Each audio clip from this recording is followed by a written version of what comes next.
So what are these songs then that you've been singing? Hold your hand out, you naughty boy. Hold your hand out, you naughty boy. I saw you in the pale moonlight. Who words? It wasn't your wife, it was somebody else. Who were you with last night? Out in the pale moonlight. It wasn't your sister, it wasn't your ma. If I were the only girl in the world and you were the only boy, nothing else would matter. And it made me think that people acted differently when they were sort of under threat. They had to try and take joy and pleasure as and where they could, when they could. We've come with all sorts of emotions. We are thankful for the courage and commitment of those who serve to give us peace and security. No. So what happened with your dad in the war? Well, my father was brought up on a farm, and his main ambition and whole interest was focused on farming and cars.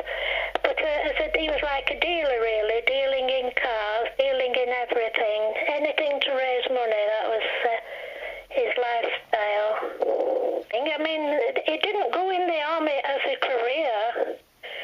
They were conscripted. They were forced into it. People who went in a regular army, it would be a different... I mean, like we've been regular army now, haven't we? And people volunteer to join.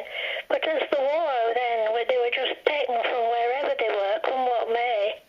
They had to go. There was no option about it. I don't think he'd gone to Manchester from Norden in those days, which is like 12 miles.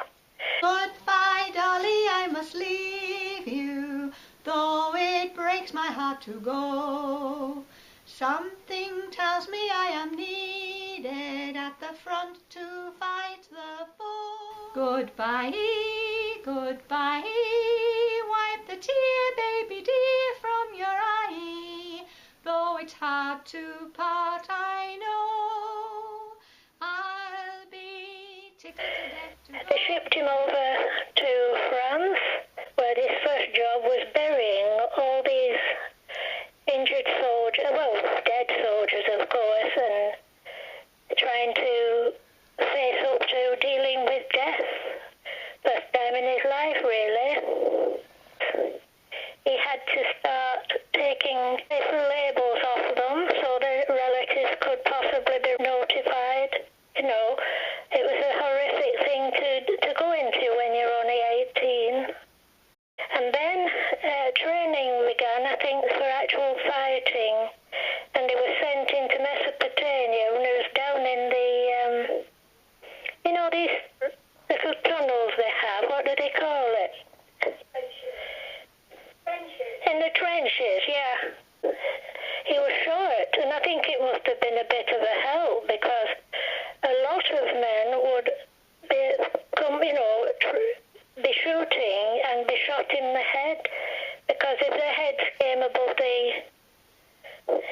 it was shocking, really.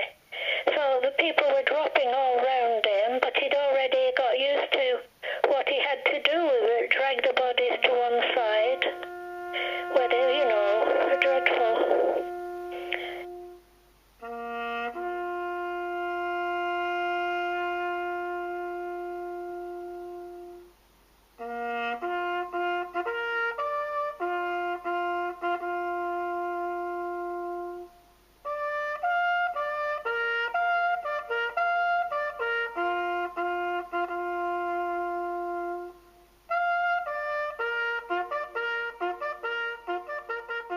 When it's desperate, people have to do what they have to do, don't they?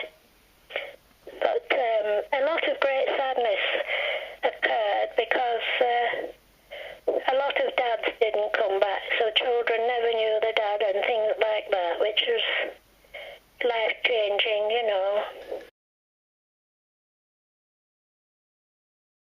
He came back after the war, and he had always saved money, my dad. He was very interested in money. It was his whole interest, and he was prepared to work very hard to get it. So when he came back, he was very disappointed to find the farm was practically non-existent. Well, he didn't give you a lot of details, but you got the feeling it had been a big disturbance to him, very disturbed with it. And although he didn't talk, he didn't want to harass us with the horrors of it, he would come out with little sayings, like, for instance, when he was in Mesopotamia, if he wanted to know the time, he would say, "Kidney budgie," and that would mean, "What time is it?" Little bits of things slipped out like that, and we always had a little chuckle about it. Pack up your troubles in your old kit bag and smile, smile, smile. While there's a Lucifer to light your fire, smile, boys, that's a style. What's the use of worrying? It never was worthwhile. So pack up your trouble in your old kit bag and smile, smile, smile. So they obviously use music to keep the spirits up, which we do today. They're more safeguarded now, but there's hardly a week goes by when there isn't some war news on the television at the moment, isn't there? But we must keep on good terms, and the answer is to talk more, and all the time now countries are meeting, aren't they, and trying to find some